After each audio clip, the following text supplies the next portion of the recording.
بات صرف وہی ہے جو اللہ نے کی ہے قرآن میں وَمَا الْحَيَاةُ الدُّنْيَا إِلَّا مَتَاعُ الْغُرُورِ، یہ دنیا کی زندگی دھوکے کے علاوہ کچھ بھی نہیں ہے، یہ جھوٹ ہے، یہ ایسی نہیں ہے جیسی نظر آ رہی ہے. اس دنیا کو آخرت کا ذریعہ بنا لو تو یہ دنیا بھی ٹھیک ہے، ذریعہ نہیں بناتے تو سب جھوٹ ہے، دھوکے کے علاوہ کچھ بھی نہیں ہے. میں بار بار ایک حدیث بیان کرتا ہوں، بہت دفعہ بیان کیا، آپ ممکن ہے بور ہونا شروع ہو جائیں، لیکن میں بیان کرنے سے بور نہیں ہوتا، کیونکہ وہ ایسی حدیث ہے نا کہ جو میں سمجھانا چاہ رہا ہوں وہ حدیث 2 اور 2 4 کی طرح سمجھا دے گی آپ کو. اسلام ترقی سے نہیں روکتا آپ کو، اسلام نا امیدی، جو موت کا بار بار بتایا جاتا ہے نا، مرو گے مرو گے مرو گے، اس کا مقصد آپ کو مایوس کرنا یا نا امیدی پھیلانا یا عمل سے روکنا نہیں ہے. آپ کہہ سکتے ہو نا یار جب اتنا زیادہ ہر وقت مرے گا مرے گا مرے گا مرے گا تو پھر تو آدمی کے سارے جذبات ہی ٹھنڈے ہو جائیں، پھر تو مفتی صاحب یہ 4 شادیوں کی ترغیب کا کیا مطلب؟ جب مرے گا تو پھر ایک بھی نہیں کرنی چاہیے، کیونکہ بہت سے ایسے لوگ ہیں ادھر شادی ہوئی، نکاح ہوا، ابھی رخصتی کی رات ہے، دولہا، اور یہ واقعہ صحیح ہے، دولہا بیوٹی پارلر جا رہا ہے تیار ہونے کے لیے اپنے دوست کے ساتھ بائک پر، اور جناب بائک سلپ ہوئی، پیچھے سے کوچ نے اس کا سر کچل دیا. یہ واقعہ میں نے یعنی دیکھا تو نہیں ہے لیکن ہمارے قریب یہ واقعہ ہوا ہے.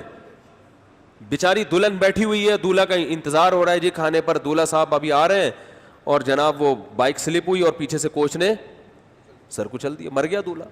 بہت ہوئے ایسے واقعات، کوئی شادی سے 1 دن پہلے مر گیا، کوئی 2 دن بعد مر گیا، کوئی 3، کوئی جس دن بچہ پیدا ہوا اس دن مر گیا، کوئی بیچارہ پہلا بچہ پیدا ہونے سے 2 دن پہلے مر گیا، بچہ یتیم پیدا ہوا ہے. سب کچھ دنیا میں ہوتا ہے اور ہوتا رہے گا، چاہے سائنس ترقی کی انتہا کو پہنچ جائے، مگر ان حادثات سے دنیا کی کوئی طاقت نہیں روک سکتی.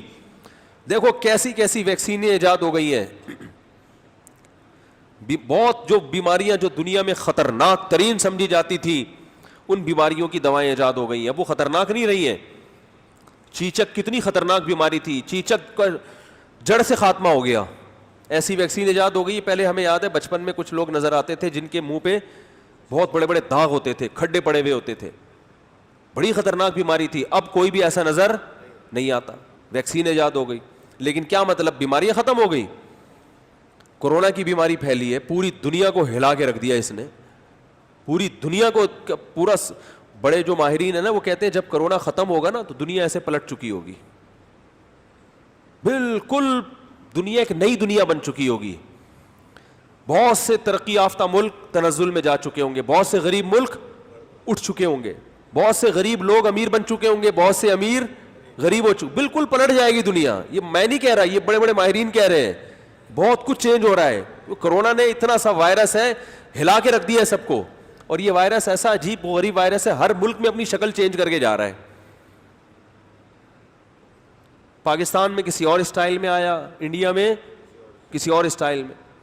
دنیا پاگل ہو گئی ہے اس کے کہ یہ ہے کیا.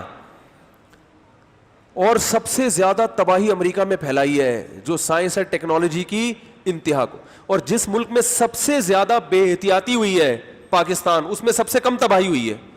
تو یہ خدا کے ہونے کا ثبوت نہیں ہے تو اور کیا ہے میرے بھائی. ایک ملحد کمبخت مولانا طارق جمیل صاحب کا مذاق اڑا رہا تھا. آپ لوگ نہ سنا کریں ان لوگوں کو، یہ وسوسے پھیلاتے ہیں. میں تو اس لیے سنتا ہوں نا کہ پتہ تو چلے مارکیٹ میں ہو کیا رہا ہے. کیا کیا کہہ رہا، دیکھو مولانا طارق جمیل صاحب کرونا کے بارے میں وہ رو کے نہیں دعا کروائی تھی، ایئر وائی پہ میرا خیال ہے کروائی تھی.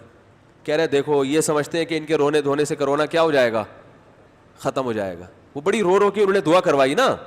بھائی مشہور دعا نہیں ہے، ایئر وائی پہ میرا خیال ہے کروائی تھی کہ اللہ اس وبا سے ہمیں بچا لے بچا لے بچا لے. تو وہ ایتھیس مذاق اڑا رہا تھا ان کا کہ یار یہ ناٹک معاذ اللہ ناٹک کرتے ہیں، یہ مذہبی رہنما لوگوں کو کیا بناتے ہیں، بے وقوف بناتے ہیں. یہ ان کے ایسا ہوتا تو پھر ویکسینیشن کی طرف یہ لوگ کیوں جاتے ہیں اور یہ کیوں کرتے ہیں وہ کرتے ہیں. اب میں سوچ رہا ہوں اس سے میری ملاقات ہو، میں اس سے پوچھوں کہ بتا کہ جو بیماری جس طرح سے پھیلی ہے، جو احتیاطیں بتائی گئی تھیں پاکستان میں بے وقوفی کی ہے، کوئی اچھا کام نہیں کیا. وہ احتیاطیں ہمارے پاکستانیوں نے نہیں کی. وہ ثواب کا کام نہیں ہے کہ آپ سمجھیں کہ ماشاءاللہ اب تو زبردست ہو گیا، اب تو وہ تو ادھر چھینکے تھے 3 دفعہ جا کے نہایا تھا، اب تو میں لوگوں کے منہ پہ جا کے چھینکوں گا. یہ کوئی اچھا کام نہیں ہے. لیکن اتنی بات تو ہے نا، یہ جو لوگ کہتے ہیں نا یہاں کا جو امیون سسٹم ہے بہتر ہے، یہ حقیقت نہیں ہے. یہاں کا جو یہ تو انڈیا اور پاکستانی کیا ہے, ایک جیسے ہیں. انڈیا میں جو معذرت کے ساتھ یہاں بھی بہت گندگی ہے, لیکن وہاں بھی کوئی گندگی کم نہیں ہے. گٹر ابل رہے ہیں, دھل رہے ہیں بارشوں میں, سب کچھ جو یعنی ہمارے کلچر میں اور انڈیا کے کلچر میں کوئی زیادہ فرق نہیں ہے. لیکن انڈیا میں بہت تباہی پھیل چکی ہے, ہمارے ہاں وہ تباہی الحمدللہ نہیں ہے. ساتھ میں ایران ہے, وہاں بہت تباہی پھیلی ہے, اس کے ساتھ افغانستان ہے, ان کی صحت پہ اثر نہیں پڑا. کلچر ایران کا موسم اور افغانستان کا ایک جیسا ہے. تو بھائی یہ دعاؤں کا اثر ہے, سمجھ میں آ رہی ہے بات. تو جو ملحد ہوتا ہے نا, اس نے تو قسم اٹھائی ہوئی ہے کہ ماننا ہی نہیں ہے.